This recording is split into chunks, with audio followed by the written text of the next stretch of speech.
para que o Espírito Santo venha sobre a igreja, venha sobre nós, para nós colocarmos diante do Senhor nessa noite os nossos pensamentos, as pessoas as quais nós sempre representamos, as pessoas as quais nós queremos nessa noite que sejam atingidas pelo amor de Deus. Fecha seus olhos agora, coloca diante do Senhor as pessoas que você representa, coloca diante do Senhor aquilo que você tem esperado, buscado, as decisões que você precisa tomar, as mudanças que você precisa realizar na sua vida, as respostas que você precisa que o Senhor traga até você.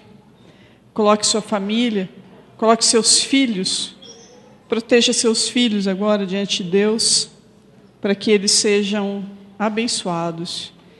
Nós vamos orar para que o Espírito Santo nos traga paz, suavidade, traga alegria e humildade. Isso foi o que o Senhor, durante o louvor, trouxe ao meu coração, e conversando com as pessoas aqui na chegada, os corações aflitos, as experiências que nos fazem muitas vezes nos sentir sós. Pai Santo, nós nos colocamos como teu corpo aqui na terra, intercedendo e orando pelas nossas vidas, pelas famílias, por todas as causas que precisam ser transformadas aqui na terra. Em nome de Jesus, traga a cada um de nós nessa noite a suavidade necessária, Senhor, para que a nossa trajetória de vida aqui na terra seja conduzida por meio da tua palavra. Nós cremos, Senhor, no Espírito Santo. Nós cremos em Jesus e o aceitamos como Senhor e Salvador. Nós cremos na vida eterna. Nós cremos na ressurreição. Nós cremos, Senhor, que o Senhor irá voltar e arrebanhar a tua igreja. E nós cremos, Senhor, que o impossível para nós aqui, ele não é impossível para ti. Então nós entregamos a Ti, Senhor, todos os nossos impossíveis e impossibilidades, para que, Senhor, nessa noite, traga uma resposta a cada um de nós, em nome de Jesus. Glória a Deus. Vamos ler a palavra do Senhor? Lucas 15, de 11 a 32.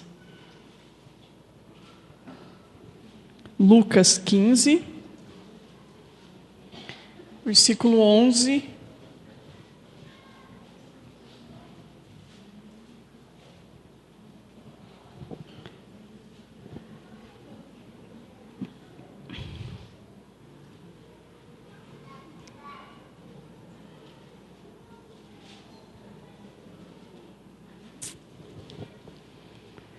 Lucas 15, versículo 11. E disse Jesus: um certo homem tinha 2 filhos, e o mais moço deles disse ao pai: Pai, dá-me a parte da fazenda que me pertence. E o pai repartiu por eles a fazenda. E poucos dias depois, o filho mais novo, ajuntando tudo, partiu para uma terra longínqua e ali desperdiçou a sua fazenda, vivendo dissolutamente. E havendo ele gastado tudo, houve naquela terra uma grande fome, e começou a padecer necessidades. E foi, e chegou-se a um dos cidadãos daquela terra, o qual o mandou para os seus campos a apacentar porcos. E desejava encher o seu estômago com as bolotas que os porcos comiam, e ninguém lhe dava nada. E caindo em si disse: quantos trabalhadores de meu pai têm abundância de pão, e eu aqui morrendo de fome? Vou-me levantar e irei ter com meu pai, e pedir-lhe-ei: Pai, pequei contra o céu e perante ti, já não sou digno de ser chamado teu filho, faze-me como um dos teus trabalhadores. E levantando-se, foi para seu pai, e quando ainda estava longe, viu seu pai, e se moveu de íntima compaixão, e correndo, lançou-lhe-se ao seu pescoço e o beijou. E o filho lhe disse: Pai, pequei contra o céu e perante ti, e já não sou digno de ser chamado teu filho. Mas o pai disse aos seus servos: Trazei depressa a melhor roupa e vesti, e põe nele um anel na sua mão e sandália nos seus pés. E trazei o bezerro cevado, e vamos matá-lo, e vamos comê-lo, e vamos fazer uma festa. Porque este meu filho estava morto e reviveu, tinha se perdido e foi achado. E começaram a alegrar-se. E o seu filho mais velho estava no campo. E quando veio e chegou perto de casa, ouviu a música e as danças. E chamando um dos servos, perguntou-lhe o que era aquilo. E ele lhe disse: veio teu irmão e teu pai matou o bezerro cevado, porque o recebeu são e salvo. Mas ele se indignou e não queria entrar. E saindo o pai, estava com ele. Mas, respondendo ele, disse ao pai: eis que te sirvo há tantos anos, sem nunca transgredir o teu mandamento, e nunca me deste um cabrito para alegrar-me com os meus amigos. Vindo, porém, este teu filho, que desperdiçou a tua fazenda com as prostitutas, você matou o bezerro cevado. E o pai lhe disse: filho, tu sempre estás comigo, e todas as minhas coisas são tuas. Mas era justo alegrarmos-nos e regozijarmos-nos, porque esse teu irmão estava morto e reviveu, tinha se perdido e foi achado. Glória a Deus. Pela 10ª vez estou recorrendo ao mesmo discurso. Hoje o Senhor quer nos revelar os nossos discursos, aqueles que a gente tem muita dificuldade de mudar. Talvez a gente já esteja tão acostumado com a nossa conversa, tão acostumado com o nosso discurso, que a gente nem se abre mais para alguma mudança de Deus. E aí nós vamos caminhando numa vida de amargura, numa vida triste, numa vida de julgamento. E isso a gente sabe que quando entra na nossa vida, já era. Não é? A gente não consegue deixar Deus entrar. Então o Senhor nos trouxe essa palavra por meio do pastor Temístocles, para que faça conosco, igreja, uma reflexão profunda e coloquemos diante do Senhor a necessidade de mudarmos alguns discursos. Isso é tão importante, mudarmos os nossos discursos, aquilo que nós falamos, e a gente bate sempre nisso na igreja, né?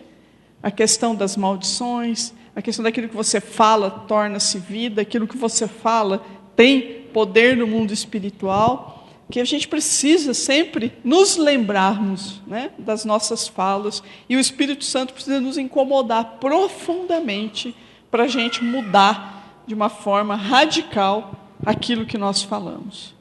Jesus estava aqui com um ensinamento, com as multidões, ele estava na sinagoga, e Jesus estava sempre perto dos pecadores.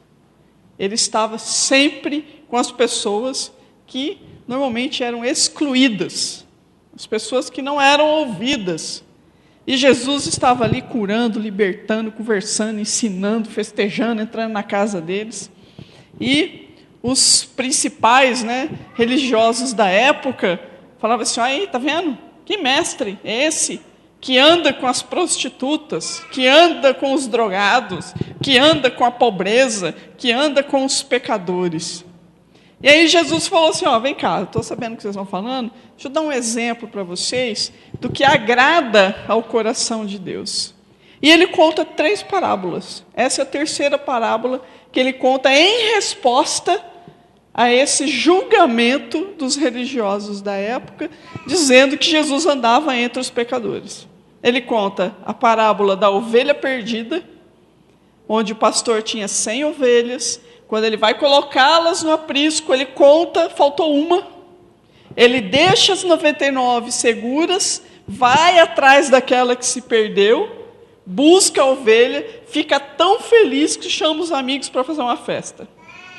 E ele diz: é assim no reino de Deus, o Pai se alegra com aquele que é perdido. E aí, para chegar, isso atingiu os homens que trabalhavam no campo, isso atingiu os homens. Aí ele conta uma para atingir as mulheres. Ele conta a mulher que perdeu, ela tinha 10 moedinhas, as dracmas, eram moedinhas insignificantes, não era um grande valor, e ela perdeu uma. Ela acendeu as lamparinas na casa, limpou a casa toda, até achar a moedinha. Ela ficou tão feliz, foi lá e chamou as amigas, falou: olha, se alegrem comigo, porque eu tinha perdido uma moedinha, mas eu achei. E aí Jesus fala: a alegria do Senhor é tão grande que os anjos se regozijam quando o perdido é achado. E para atingir a igreja, ele conta a parábola do pai que tinha 2 filhos, e um dos filhos pega a herança e vaza. Vai para o mundão torrar o dinheiro. Essa é a terceira parábola que nós acabamos de ler. E que Jesus está contando agora para atingir as pessoas da casa. Porque os filhos estavam dentro da casa do pai. Os filhos, esses 2 filhos estavam ali. E os 2 com um discurso. Cada um com o seu discurso e cada um deles não usufruindo de tudo que a casa do pai oferece. Com certeza, você, com certeza, nós vamos nos identificar com um dos filhos. Mais ainda, alguns de nós com os 2. Eu espero que até o final da palavra do Senhor, a gente se identifique com esse pai. Que a gente amadureça espiritualmente, que a gente amadureça emocionalmente. Nós precisamos crescer espiritualmente, para que nós tenhamos essa alegria que Jesus expressa aqui, em nós resgatarmos a nossa condição, a nossa real condição a que fomos chamados. E é isso que o Senhor quer nos chamar hoje, por meio dessas 3 parábolas, em especial a essa que é conhecida como a parábola do filho pródigo. Não é isso? Então, primeiro, a gente tem que entender que todos nós temos alguns discursos na nossa vida que são antigos e que eles não mudaram, não mudam. A gente passa fase, entra fase, passa fase, entra fase, a gente continua lidando com algumas situações com a mesma forma de ser, com a mesma forma de falar. E só uma ação mesmo do Espírito Santo, de convencimento e de constrangimento a cada um de nós para nos fazer mudar. Então, o primeiro discurso que nós vamos ver é o discurso do mais novo, do filho mais novo. É um discurso absolutamente ensaiado, não é? Quantas vezes a gente não ensaia o nosso discurso? A gente para e vai treinando aquele discurso. Precisa, né, chegar até o outro. Eu vou treinar o meu jeito de falar. Olha só, versículo 17 e 18. E caindo em si, disse: quantos trabalhadores do meu pai têm abundância de pão, e aqui morrendo de fome? Vou me levantar e ter com meu pai e vou dizer: Pai, pequei contra o céu e perante ti, já não sou digno de ser chamado teu filho, faze-me de mim como um dos teus empregados. Olha o discurso do filho mais novo. Torrou tudo, né? Pegou a herança dele, foi para o mundão, bateu a fome, e aí não é nem a consciência, né? Bateu a fome, bateu a situação, e ele volta, né? Cai em si e fala: e agora, como é que eu vou encarar? Como é que eu vou encarar meu pai agora? Então o filho mais novo tem um discurso de autopiedade, autocomiseração. Eu vou chegar lá bem humildezinho, vou chegar lá bem tristezinho, vou chegar lá bem ruinzinho, para dizer para o meu pai que eu estou, né, mal, que eu preciso ser tratado como empregado dele, que eu não preciso mais ser filho, não importa que eu não seja mais filho dele, pode me deserdar, como eu imagino que ele deserdou, mas eu vou chegar até ele e vou pedir um lugar de empregado lá, junto com os trabalhadores do meu pai. Percebe como é um discurso de autopiedade? Um discurso onde eu reconheço o erro, eu reconheço, caiu em si, né, que a palavra diz que ele caiu em si, mas ele precisava enfrentar a situação real. Ele precisava voltar e se consertar nesse relacionamento na casa dele. E aí ele assume a fachada da autopiedade. E ele treina o discurso.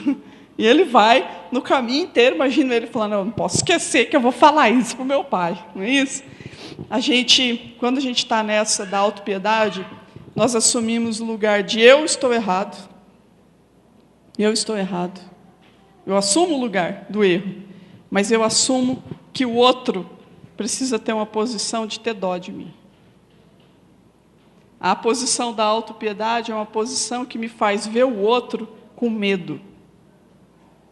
Por isso que eu assumo a posição da autopiedade. Saca, filho, quando faz uma coisa errada? Não é? Chega todo mansinho, né? Não precisa ser filho, não. Marido também, né? O marido começou a chegar em casa, tratar muito bem a mulher, mas já desconfia. Aí tem. Tem alguma coisa aí, está querendo alguma coisa. Nós temos uma habilidade de assumir esse lugar da autopiedade que é assustador. E aí eu assumo sim que eu estou erradinho, mas não porque eu me arrependo, queira mudança, mas eu assumo esse discurso porque eu estou vendo o outro como alguém que me dá medo. E eu estou vendo em mim uma dificuldade imensa de assumir o erro. Tem nada mais triste do que a gente ser pego no erro, sem que a gente reconheça, né, que o outro pegue o erro, não é não? A gente fica com uma cara amarela, né? A gente fica sem graça do outro denunciar o erro da gente. E aí uma das formas de eu enfrentar a crítica, enfrentar, né, o outro está me dizendo coisas que são reais, é eu assumir o lugar de coitadinho. E o lugar de coitadinho, o discurso do coitadinho, da coitadice, da autopiedade, é muito difícil interferir.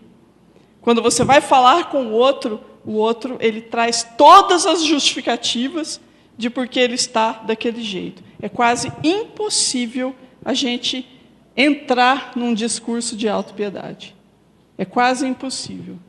A pessoa ela não consegue, né? Ela tá tão sofredora, ela está tão se punindo, ela está tão, né, mal, que a gente não consegue interferir, a gente não consegue puxar a pessoa. Somente uma atitude, como esse pai, é que consegue quebrar o discurso. O pai, ele não entrou no discurso do filho. Ele não entrou no discurso da autopiedade. E Deus também não entra no nosso discurso de autopiedade. Porque se Deus entrar no discurso da autopiedade, daqui a um pouco a gente está culpando Deus por aquilo que aconteceu a nós. Se você entra no discurso da autopiedade, se você, né, alimenta o discurso da autopiedade, o final dele é ele se voltar contra você. Porque a autopiedade é uma forma nossa da gente não se reconhecer no erro, não, de fato, assumir a responsabilização por ele e se colocar nesse lugar, sabe, de sempre vítima da história. É claro que as nossas histórias, muitas vezes acontecem coisas e que são para além, né, de qualquer situação do nosso controle. É óbvio que acontecem. É óbvio que as circunstâncias vêm e nos assolam. A gente sabe disso.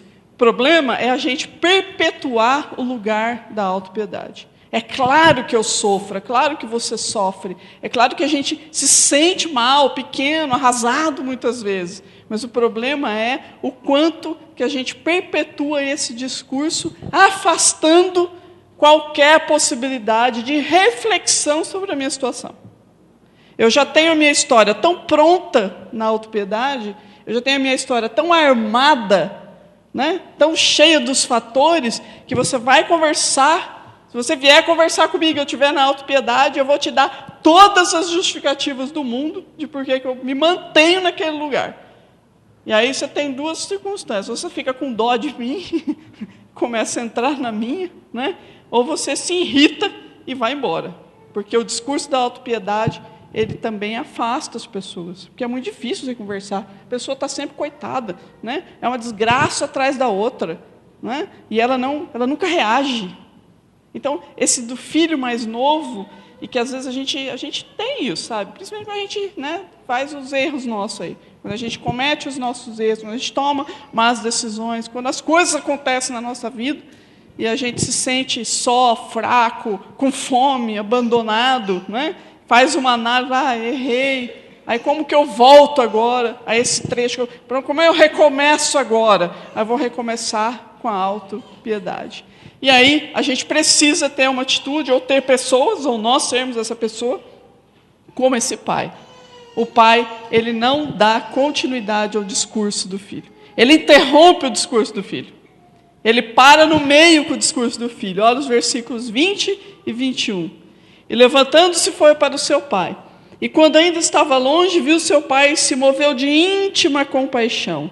E correndo, lançou-se ao seu pescoço e o beijou. E o filho lhe disse, olha o discurso do filho: Pai, pequei contra ti, contra o céu e contra ti, já não sou digno de ser chamado teu filho. Mas o pai interrompe e fala, chama os servos, corre lá buscar o boi cevado lá, o novilho cevado. Eu quero dar uma festa para esse meu filho. Traz depressa uma roupa boa. Vamos vestir ele. Põe um anel na mão dele e as sandálias no pé. Tira essa roupa de mendigo dele. Põe uma roupa aqui. Põe um anel da família. O pai busca esse perdido e chama ele de filho. O filho estava dizendo: pequei contra ti, já não sou digno de ser chamado seu filho. Mas o pai não aceita essa autocomiseração. Ele entra e fala: é meu filho, dá o anel para ele, dá a veste para ele, põe a sandália nele. E o pai não aceita o discurso, ele interrompe o discurso. Como é que você tem lidado com o seu discurso de autopiedade? Será que você tem chegado até Deus e deixado Deus interromper o seu discurso de autopiedade? Será que você consegue deixar o Espírito Santo trazer a você a condição real de filho, de filha, para terminar com esse sentimento tão ruim que muitas vezes diante do erro, do fracasso, das más escolhas, a gente fica, você fica, eu fico? Será que você dá chance para Deus te chamar de filho no discurso? E não só te chamar de filho, mas oferecer uma festa. Oferecer a você algo que você de fato não merece, eu não mereço. Isso é a graça de Deus. Isso é a graça. Será que você, no discurso da desgraça, como é o do filho mais novo, o discurso da desgraça, você permite que a graça de Deus te inunde e te leve na condição de filho? Como que está o seu sentimento de autopiedade? Como que estão as frases, aquilo que você diz, os seus relacionamentos? Para você se relacionar, você precisa estar neste lugar de coitado, de coitada, de estar sempre sendo a pessoa vítima da história? Será que você não pode deixar Deus te puxar, tirar você desse lugar? Jesus está dizendo: olha, o filho, de fato, ele saiu, esbanjou, gastou, mas esse pai, ele nunca proferiu uma palavra de maldição a esse filho. Ao contrário, ele também não foi atrás do filho. Ele deixou o filho ter a experiência dele.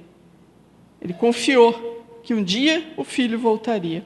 Será que você consegue fazer isso? Ou será que você ainda está na condição do filho pródigo? A gente quer sempre nessa parábola ser o filho pródigo. A gente quer estar sempre, aquele que faz os erros, chega em casa, é acolhido, abraçado. E todos nós somos mesmo.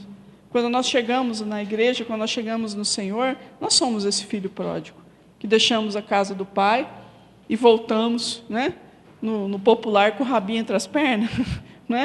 Mas Deus nos acolhe, nos coloca na condição de filhos, nos dá uma roupa nova, sandálias, nos põe um anel na mão e nos chama de filhos. E mais ainda, diz: eu me alegrei e me alegro tanto, porque este meu filho estava perdido e foi achado.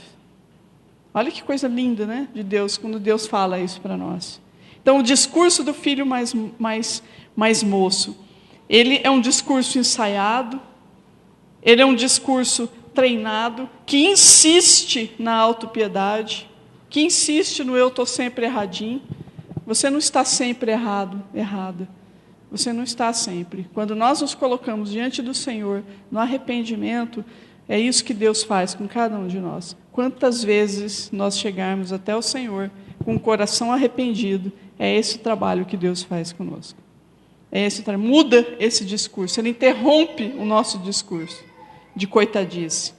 E é o discurso, exatamente o discurso da ovelha perdida, não é a primeira parábola que Jesus contou. Ele está dizendo, quando a ovelha perdida, ela fica perdida, o que faz o pastor? Vai atrás da ovelha, busca a ovelha, se alegra com aquela ovelha, não é isso? Trata aquela ovelha, põe ela de novo em segurança. Aí vem a nossa forma de lidarmos com as pessoas que estão nessa condição. Uma é o meu discurso quando eu sou a ovelha perdida ou o filho pródigo. A outra é quando eu preciso lidar com pessoas nessa circunstância. Como eu lido com elas? Eu lido com a justiça, Porque o pastor que perdeu a ovelha, ele poderia dizer para ela: você me abandonou, você não me obedeceu, ovelhinha, né? Vai passar a noite ouvindo o rugido do lobo. Não vou te buscar essa noite. Deixa eu sofrer mais um pouquinho. Deixa a ovelhinha passar um susto lá, depois eu vou buscá-la. O pastor não fez isso, né? O pastor viu que estava faltando ovelha, e o que ele fez? Foi atrás dela, foi buscar. Chegou lá e não ficou xingando a ovelha, né? Miserável, já falei para me obedecer. Você está vendo o que acontece quando não me obedece? Viu o que aconteceu com você? A gente não percebe, não adianta fazer isso. O discurso é outro quando você vai buscar o perdido. O discurso é igual ao do pai. Vem cá que eu vou te restaurar. Né? Sai desse lugar de coitadice. Assume o seu lugar de filho novamente. Então, uma coisa é nós no lugar da perdida, do filho, da ovelha, do filho pródigo, da ovelha perdida, é nós agirmos sempre com autopiedade. E a outra é nós lidarmos com pessoas nessa condição, onde nós precisamos aprender com esse pai. Nós não podemos aceitar o discurso da autopiedade e nem alimentar o discurso da autopiedade, porque ele não vai levar a lugar algum, não vai levar ao arrependimento, não vai levar à renovação. Então, nós precisamos nos ver nessas parábolas aqui, porque isso a gente passa todos os dias, ou como filho pródigo, ou como pastor que está, ou como esse pai que está recebendo o filho de volta. Então, como é que você tem lidado com as crises na sua casa? Como que você tem lidado com as frases que vêm à sua cabeça? Você lida com as situações, com os problemas, com os sentimentos, sempre do lugar da autopiedade? Você precisa ter seu discurso quebrado por Deus, e você precisa novamente se sentir filho do Deus Altíssimo para quebrar essa conversa maldita que vem na cabeça. E se você está lidando com seu filho, com o cônjuge, com o pai, na sua casa, com esse que tem sempre o discurso da autopiedade, não alimente a autopiedade. Isso não vai levar a pessoa a lugar nenhum. Ao contrário, vai sempre reforçar esse lugar da coitadice. Então, você é esse filho pródigo? Se você é esse filho pródigo, está uma boa circunstância para você tirar da tua cabeça toda a conversa mole, toda a acusação, e você assumir seu lugar de filho. Ter uma roupa limpinha, a sandália no seu pé e o brasão da família. De que família? Da família da fé. O Senhor disse que nós somos filhos adotivos, co-herdeiros em Cristo Jesus. Olha o nosso lugar. E o Senhor se alegra quando nós voltamos. Primeira alegria dele, quando nós voltamos na conversão. E a alegria, sim, muitas vezes estamos na igreja, a gente sai, erra, volta, depois fica com o discurso lá, como é que eu vou voltar? Como é que eu vou fazer? Não tem que ter discurso. Tem que simplesmente pôr um pezinho atrás do outro, voltar e ouvir de Deus. Eu me alegro, porque você estava perdido e foi achado. E você tem o discurso do filho mais velho também. Ao passo que o do mais novo era de autopiedade, o do filho mais velho, que ficou em casa, é um discurso desleal. Ele não fala o que ele sente. Ele passou, ele também pegou a herança dele. O que ele fez com a herança dele, nós não sabemos, mas o pai deu para ele também. Na justiça ali do pai, ele falou, não é justo que eu dê a parte da herança só para o mais novo. Ele dividiu a herança, ele deu para o mais novo e deu para o mais velho. O mais velho resolveu ficar em casa. O que ele fez com o dinheiro dele? Não sabemos. Mas ele tinha dinheiro? Tinha. Tinha parte na herança? Tinha. E ele resolveu ficar com o pai, resolveu ficar em casa. Só que ele era um filho que não falava para o pai, ele não tinha relacionamento com o pai, porque ele não falou o sentimento dele. Mas quando o filho mais novo chegou, aí o pau quebrou. Então o discurso do filho mais velho é um discurso desleal, o 25 e o 26. E o seu filho mais velho estava no campo, e quando veio e chegou perto de casa, ouviu a música e as danças. E chamando um dos servos, perguntou-lhe o que era aquilo. E ele lhe disse, veio teu irmão, e teu pai matou o bezerro cevado, porque o recebeu são e salvo. Mas ele se indignou e não queria entrar. Olha o discurso do filho mais velho. Estava sempre ali com o pai, né? Sempre próximo, mas o sentimento dele era um sentimento de empregado. Ele não se relacionava com esse pai. Ele não se sentia filho. Ele não se sentia pertencendo. Às vezes a gente está na igreja, é fiel, e aí começa com esse discurso também. Pela milésima vez eu começo a recorrer pelo discurso. Senhor, mas eu sou tão fiel no dízimo. Eu sou tão fiel nas ofertas. Eu sou tão fiel nisso, naquilo. Eu venho no culto todo dia. Eu vou na célula toda semana. Eu oro. Eu faço as campanhas de jejum, Senhor. E nada acontece comigo. E nada acontece na minha família. Por que que o outro não muda? Por que que meu marido não muda? Mas eu sou tão boa. Por que que a minha casa continua do mesmo jeito? Você percebe o discurso? O discurso onde eu sou o injustiçado. E o outro é que é o culpado do meu sentimento. Na autopiedade, não tem espaço para o outro. Nada do outro, nem crítica, nem nada. É eu que sou o coitado. Aqui eu sou injustiçado e a culpa é do outro. Também não há espaço para mudança. Não há espaço para você poder se transformar. Não há espaço para você assumir o seu lugar no reino de Deus. E é o que Jesus está dizendo para esse filho, quem ocupa esse lugar de filho mais velho, que esse discurso também precisa ser quebrado.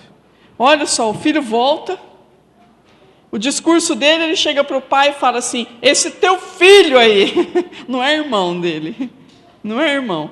Aqui já entra toda a carga de julgamento. Não é, irmão? Ele desperdiçou tudo com prostituta, se esbaldou lá, e eu aqui, fiel. E eu aqui, né, esperando a moça certa para eu casar. E eu aqui não sendo reconhecido por tudo isso, Deus. O Senhor não reconhece meu esforço. É um discurso desleal. Na verdade, é um discurso também cheio de vontade de fazer o que o filho mais novo fez. É um discurso que também não reconhecia o seu lugar. Aliás, não reconhece que ele está dizendo para o pai, o senhor me trata como empregado. Olha o discurso do mais novo. Eu vou voltar para a casa do meu pai e vou pedir para ele me tratar como empregado. Ele não volta e fala, vou pedir para ele me tratar como filho. E o mais velho, o senhor me trata como empregado, eu não tenho direito a nada, você nunca me chama para nada, nunca faz festa para mim. Olha o discurso. Se a gente dá vazão a esse discurso também do injustiçado, né? Daquele que é fiel, daquele mas nunca recebe nada, olha a amargura que vem. Olha o tanto de amargo que esse moço cultivou dentro dele. E aí, novamente, o pai não alimenta o discurso. O que o pai faz? Ele interrompe o discurso do filho. Gente, o Espírito Santo precisa interromper esses nossos discursos, de filhos pródigos e de filhos mais velhos. A gente precisa ter esses discursos absolutamente interrompidos por Deus, porque senão a gente entra numa cadeia de julgamento, numa cadeia de miséria, numa cadeia de apontar o dedo, e daqui a um pouco a gente está brigando mesmo com Deus, e não está usufruindo o que o Senhor tem para nós. Esse pai, ele chega para esse filho que não conseguiu ser honesto, ele não conseguiu chegar para o pai e falar o que ele estava sentindo nesses anos todos, ele ficou cultivando ali esse rancor, essa amargura, esse julgamento, esse preconceito em cima do outro, tal qual ali os religiosos da época, né? Cultivando o preconceito em cima de Jesus, ele senta com pecador, com prostituta, né? Ele vai em festa. Jesus está dizendo, presta atenção, olha qual é a alegria de Deus, o Pai. E esse pai, ele sai da festa, esse filho nem entrou na festa, ele ficou tão revoltado, que ele nem foi para dentro da festa. Esse pai sai da festa e vai com o filho. Filho, por que você está assim? Esse teu filho aí. Mas filho, vem, esse teu irmão. Não é meu irmão não, é teu filho. Não quero saber dele não. O senhor nunca fez uma festa para mim, nunca matou um boi para mim, nunca deixou nem um cabritinho para mim. Filho, você sempre esteve comigo, e tudo que é meu é teu. Olha o que o pai fala para esse filho, para interromper esse discurso. Então, se esse é o seu discurso, do injustiçado, de que é tudo certinho na sua vida, que você faz tudo certinho, mas nada dá certo. Deus está dizendo para você, olha, tudo que é meu é teu. Basta você pegar. Vem para a festa comigo. Venha se alegrar, porque o seu irmão estava morto e reviveu. Estava perdido e foi achado. Venha se alegrar pela vida e não pelas coisas. Venha se alegrar pela pessoa que foi resgatada, que é o seu irmão. Venha se alegrar pelas vidas que são salvas. Para de ficar olhando as coisas, porque as coisas sempre foram tuas. Esse moço, o filho mais velho, ele não estava aberto para compartilhar aquele momento. Ele não conseguia enxergar a alegria de Deus. Ele não conseguia enxergar que Deus se alegra com as pessoas. Ele não estava aberto a isso. Ele ficou esse tempo todo na casa do pai, mas não usufruiu dos direitos do irmão mais velho, do filho mais velho. Ele não usufruiu. Será que a gente está na igreja tantos anos sem usufruir o que Deus tem para nós? Será que a gente ainda não tem esse discurso? Né? Mas eu faço tudo certo, então o senhor tem que fazer? Essa conversa para Deus não dá certo. Eu faço tudo, o senhor tem que fazer, tem que responder. Não é assim. Deus espera que a gente escolha. Deus espera que a gente chegue para Ele com o coração aberto. Deus espera que a gente chegue com amor às vidas. E Deus espera que a gente usufrua tudo que nós temos direito por sermos filhos do Rei.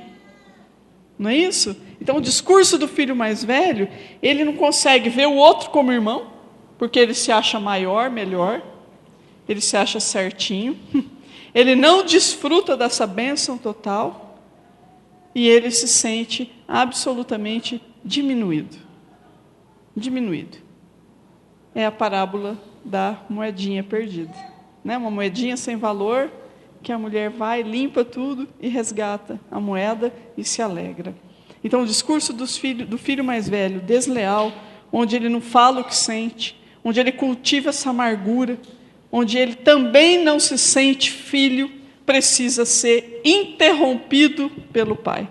É o discurso sem graça do filho mais velho. O do filho mais novo é o discurso da desgraça. O filho mais velho é o discurso sem graça. E aí o pai interrompe novamente, fala, filho, tudo que é meu, ele chama de filho, tudo que é meu é teu. Você sempre esteve comigo. E eu preciso que você venha para a festa se alegrar por esse seu irmão que retornou. Então, esse discurso que a gente pela milésima vez recorre, diante dos problemas, dos relacionamentos, Deus, o Pai, precisa quebrar.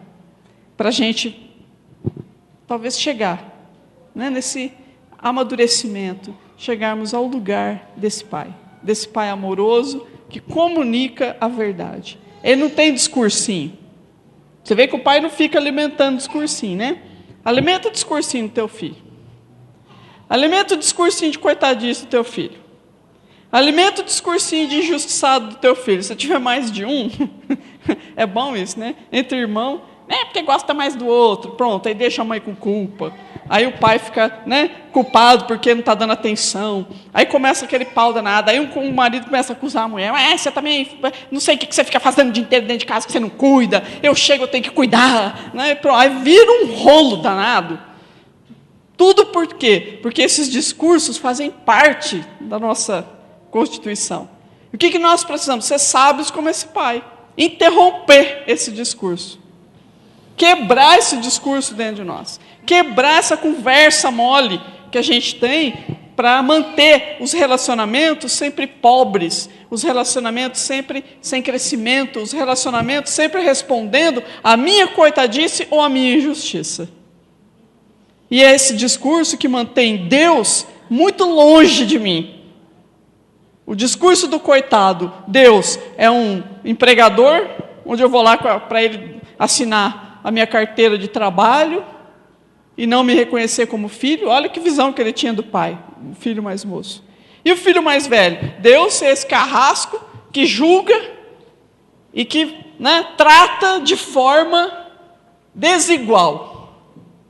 Tem uma parábola que Jesus conta sobre essa questão que eu acho maravilhosa, que é os trabalhadores que chegam procurando emprego, chega o empregador, 5 horas da manhã, pega uma leva para os campos, combina lá, vou te dar X de salário. Aí ele viu que era insuficiente, ele chega meio-dia, vai lá, enche o caminhão de novo, tá? O povo para cortar cana, vai ser X, leva o povo de novo lá para o campo. Aí chega 5 horas da tarde, 4 horas da tarde, antes de acabar o sol, ele viu que é insuficiente, ele vai lá de novo no lugar, enche o caminhão de novo, combina o mesmo salário e leva o povo para cortar cana. Aí chega lá os primeiros, começa assim, mas é injusto isso. Nós ficamos o dia inteiro aqui, esses folgados trabalharam 1 hora só e vão receber o mesmo que nós. Aí Jesus diz assim, e o Senhor, o dono da empresa, vira para eles, o que vocês têm com isso?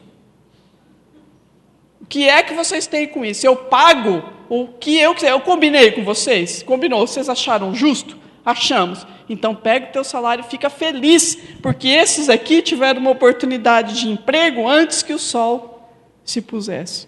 Eles iam voltar para a casa deles sem levar dinheiro para suas famílias. Então, ao invés de vocês ficarem julgando o outro, se alegrem, porque vocês receberam um salário e eles também receberam um salário, serão famílias que não vão passar fome. Eu acho linda essa parábola, porque ela reflete em nós o lugar do injustiçado e o lugar de ficarmos questionando Deus, principalmente quando a gente fez o combinado e acha que aquele combinado não está bom. É o filho mais velho. Percebe? Quem somos nós, Não combinou? O Senhor nos deu a salvação? Não nos pede para caminharmos em santidade, para seguirmos o caminho? E fala que nós teremos a vida eterna para nos alegrarmos a isso? Aí quando você vai falar sobre a salvação com algumas pessoas, e tem gente que fica irada quando chega esse momento. A pessoa entende o que é salvação, que é pela graça, ela fala assim, mas quer dizer que se lá o estuprador de criancinha se arrepender, aceitar Jesus, ele vai para o céu? Aí você fala, vai. Não, mas não é assim não, entendeu? Não é possível isso. Olha o julgamento. Por quê? Porque primeiro, a gente não acredita em arrependimento. Porque talvez nós mesmos não tenhamos dificuldade de arrepender. Porque quando a gente arrepende, a gente muda. Não é assim? O arrependimento não traz uma profunda mudança interior? Onde eu me reconheço errado, eu aceito o amor de Deus e sigo aquilo que Ele tem para mim, sem julgar o outro. Então, se eu não tenho uma experiência de arrependimento profunda, eu vou continuar julgando, como esse filho mais velho. Por isso que o discurso do filho mais velho é um discurso desleal. Quando nós nos arrependemos, quando nós passamos e experimentamos o amor de Deus, nós queremos que as pessoas experimentem isso. Não importa se é às 5 da manhã, se é ao meio-dia ou às 4 da tarde, fechando o expediente. A gente se alegra porque o irmão foi abençoado. Então, ser cristão é tirar esse discurso do eu, meu, e assumir o discurso do Pai que comunica a verdade. O Pai é o discurso do nós. Não é do meu e do teu. O Pai é o discurso do nós.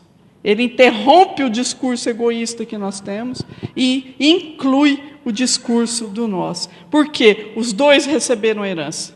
Versículo 12 está dizendo isso. Os 2 filhos receberam a herança. Ele não foi um pai injusto que deu para um e não deu para o outro. Ele deu para os 2. O irmão mais velho podia ter feito o que ele quisesse? Podia. O irmão mais novo poderia ter tido outra atitude? Podia. Então a pergunta é, o que nós estamos fazendo com a nossa herança? Que herança? A herança da salvação. A herança de pertencermos à família de Deus. Será que você está usufruindo de tudo que Deus tem para você e te deu? Será que você está usufruindo da possibilidade de você poder voltar até Deus e ser perdoado? Sair do discurso da desgraça, e sair do discurso do sem graça e entrar num discurso cheio de graça? Que é o discurso do Pai, a verdade do Pai, é a graça pura, sem merecer. Então experimente a graça de Deus, experimente essa verdade que ama e restaura. É isso que o Pai faz, Ele ama e restaura. Versículo 22, o filho mais velho estava... Não, 22, e o pai disse aos seus servos, traga depressa a roupa, a vestimenta, o anel, porque traz o bezerro cevado, porque esse é meu filho. Agora ele é meu filho. Agora eu estou pondo o anel da família na mão dele. Ele saiu daqui sem esse anel, agora ele é meu filho. Eu quero fazer uma grande festa, porque esse meu filho estava morto e reviveu. Talvez você esteja morto com os seus discursos aí, pela 1000ª vez, reclamando da vida, sabe? Comendo lá a lavagem do porco. Você conhece o caminho de volta? Você conhece a casa do Pai? Não fica comendo lavagem, não. Não fica comendo comida estragada.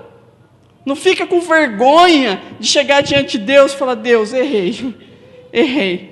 Deixa Deus interromper teu discurso. Deixa Ele te levantar como filho, a filha querida.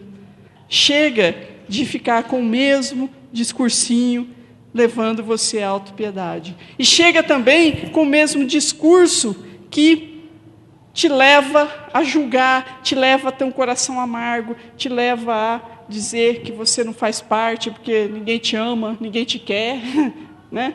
Ninguém te afaga, ninguém cuida de você. Para com isso. Isso afasta os relacionamentos também, né? Pode ser, a gente tem esse discurso quando as coisas não saem como a gente quer. Sempre a comunicação do Pai é a verdade e é o amor. Sabe para quê? Para restaurar os relacionamentos. Então, esses dois discursos, do filho novo e do filho mais velho, nos afasta das pessoas. Ele é um discurso que não inclui, mas o Pai inclui. O Pai tem um discurso de amor, de inclusão, um amor que traz a cada um de nós o nosso lugar de filhos, filhos amados e filhos escolhidos. O Pai sempre vai reconhecer os seus filhos. É da natureza do Pai. É pai, é mãe, porque tem filhos. E o filho nunca deixará de ser filho. Não é isso? Uma vez que você teve seu filho, nunca mais você vai deixar de ter a condição de pai e de mãe. Não é assim? Não é o pressuposto? Uma vez que você se torna pai e mãe, nunca mais você deixará de ser, mesmo que teu filho morra. Você continua sendo pai e mãe. Então, esse é o lugar do Pai. Interromper esse discurso, trazer esse filho, né, esse Pai amoroso que nós temos, que é Deus, incluir na família e não ser contaminado pelos discursos. Por quê? Porque a alegria do Pai é ver o filho que estava morto e ganhou vida, estava perdido e foi achado. Então, não alimente esses discursos em você, nos seus relacionamentos. Para quê? Para que a gente passe, gente, pela fase do filho mais novo. A gente começa sendo o filho mais novo. Espiritualmente é muito engraçado isso, né? Eu amava ser ovelha perdida, né? Eu sou ovelha perdida, achava lindo, né? Aí vai. Aí da ovelha perdida você vai crescendo um pouco mais, aí vai se adaptando. Aí, de repente, você se vê o filho mais velho.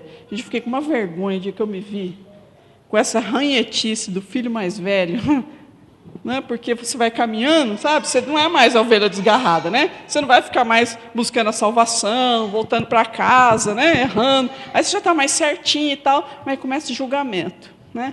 Ei, minha filha, chegou agora, já está, né, vendo tudo isso, já está falando tudo isso. Aí o Senhor vem, pega a gente, pega né, os colarinhos assim, fala, ô, acorda, meu. Está na hora de você crescer mais um pouquinho. Sai do filho mais velho.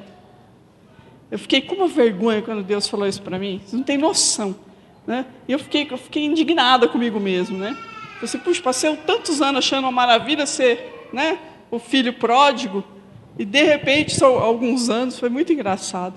Eu me vi, próprio filho mais velho, farisaicamente lá, julgando, falando. E o Senhor falou, está na hora de dar mais um passinho, né?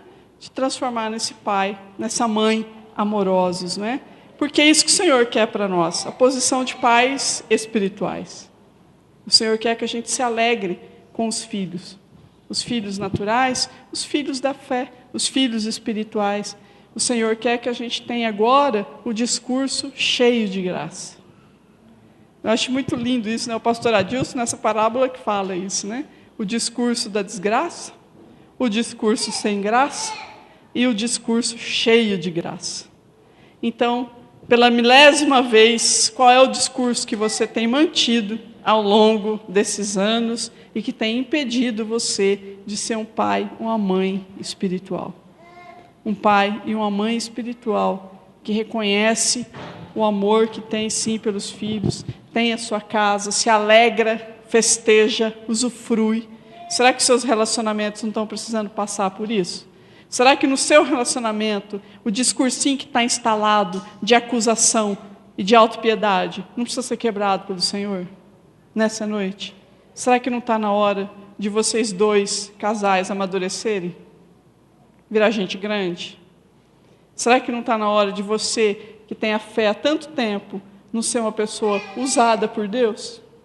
Em vez de estar julgando, em vez de estar sempre numa posição de mais novo ou mais velho? Será que não está na hora da gente mudar a nossa história? Como Jesus disse, olha, isso alegra o coração de Deus. O filho que retorna à casa.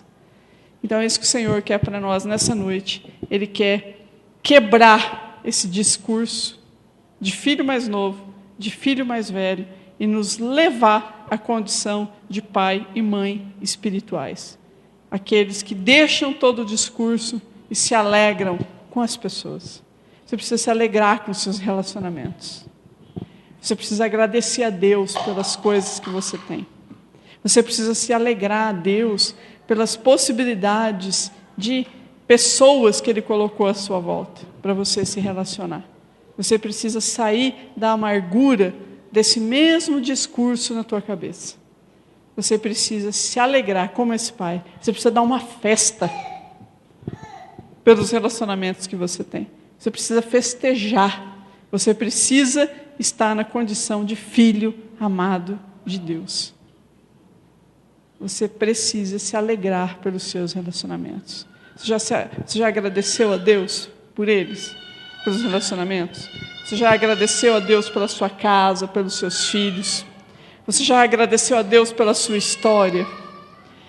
E só tem um jeito de a gente mudar os nossos discursos. É a gente se apresentar diante de Deus com o coração aberto. Seja com um discurso de autopiedade, seja com um discurso de injustiçado e falar, Senhor, eu sou teu filho, tua filha, e eu quero ser levado a essa condição de pai e mãe espiritual. Não tem outro jeito de mudar. E é tão importante mudar o discurso, gente. É tão importante Deus fazer uma transformação na nossa mente, para a gente mudar o nosso destino, que hoje, conversando com a minha mãe, eu lembrei de uma história muito bonita dela, quando meu pai morreu. Minha mãe entrou numa depressão profunda. Profunda. A gente achava que ela ia morrer. Não ia dar conta. Né? Companheiro, tantos anos, ela sozinha, morre depois a mãe dela, minha avó. Ela ficou mal, mudou de cidade, veio para Araçatuba, ficou sozinha em Araçatuba. E aí eu, Brasília, fazia psicologia, eu sabia que tinha acontecido alguma coisa com ela. Não sabia o quê. Aí tinha um asilo de velhos, pertinho de casa, de uma instituição religiosa. Eu falei, mãe, a senhora tem que cuidar de pessoas. Tem que sair dessa coisa, porque não mudava o discurso dela. Né? Era sempre o discurso do marido morreu, ela não saía daquele buraco. Aí eu levei ela no asilo. Falei, olha, ela foi para a cozinha.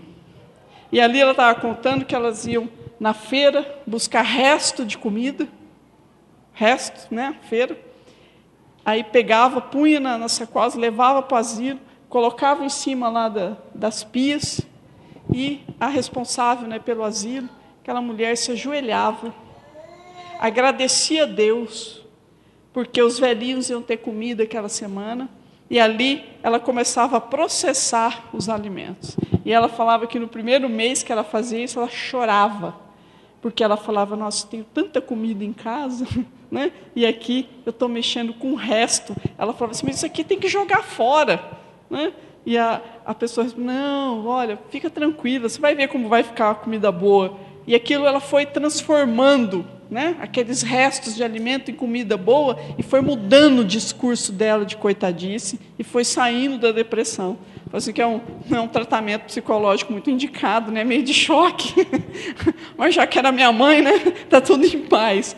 Você percebe como é? E ela aprendeu a dar graças a Deus em todas as circunstâncias. Porque a gente tem sempre gente pior que a gente. Então, você consegue agradecer a Deus pelas coisas que você tem? Você consegue agradecer ao Senhor por tudo que acontece? Você consegue parar de julgar o outro? Você consegue ver que você recebeu o bem mais precioso do universo, que é a vida eterna? Então agradece a Deus. Agradece a Deus pela sua história.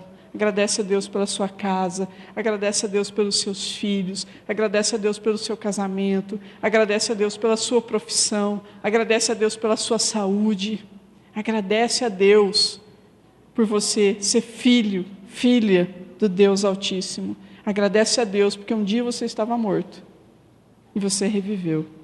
Um dia você estava perdida e o Senhor te achou.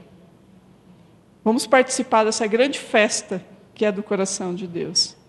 Olha que bom, que alegria a gente olhar a vida sobre essa perspectiva.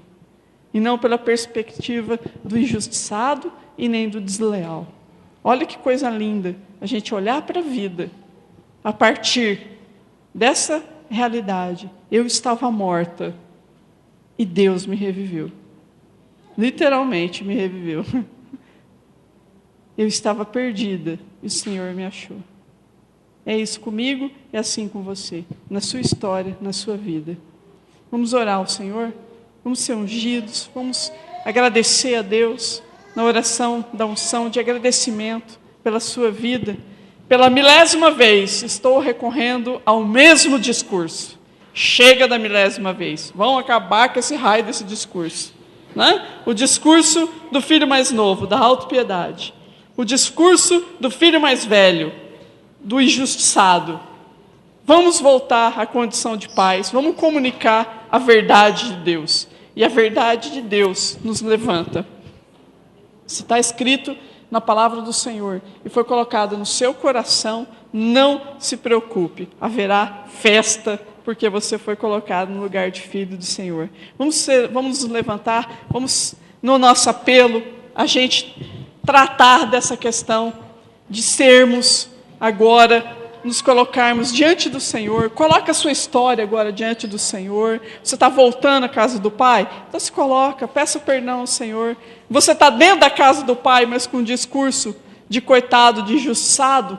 Coloque-se diante do Senhor. Você já é um pai e uma mãe espiritual? Ore por alguém agora, faz a tua parte. Receba alguém agora, em nome do Senhor, para ser tratado.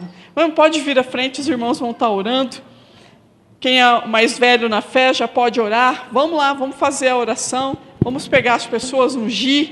Vai fazendo a oração. A gente vai louvando ao Senhor aqui, até que a gente possa ser, de fato, inundado por essa graça. Se o seu discurso é de desgraça, está quebrado em nome de Jesus. Se o seu discurso é sem graça, está quebrado em nome de Jesus. E eu profetizo para você a verdade da graça de Deus. A graça de Deus, o Pai. Senhor, nós nos colocamos diante de Ti, Senhor. Pela 1000ª vez, Pai querido, pela última vez, Senhor, esse discurso veio à nossa mente.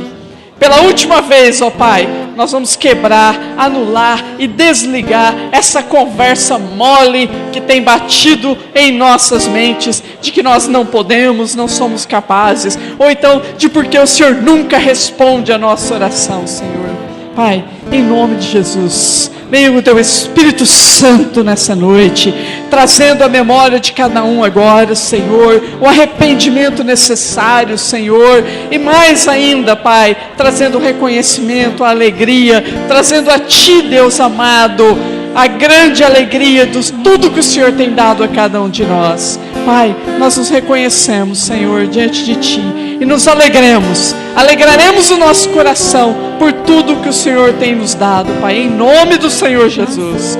Alegria, Senhor, pela nossa casa, alegria pela saúde, alegria pelo trabalho, alegria, Senhor, pelos filhos, alegria, Pai querido, alegria, Senhor, que nós queremos ser inundados, o nosso coração, Senhor. Vai orar pelas pessoas, ora pelas pessoas.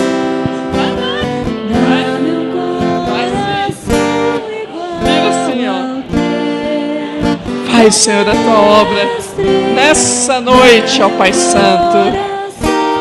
Faz, Senhor, agora a todos que sejam líderes em treinamento, orar pelas pessoas, Senhor. Assumir o lugar de Pai espiritual, ó Deus amado. Saímos desse lugar, Senhor, desse lugar de coitados espirituais ou de abandonados espirituais, Senhor. Faz a tua parte, Pai, em nome do Senhor Jesus. Faz, Senhor, a tua parte em nome de Jesus.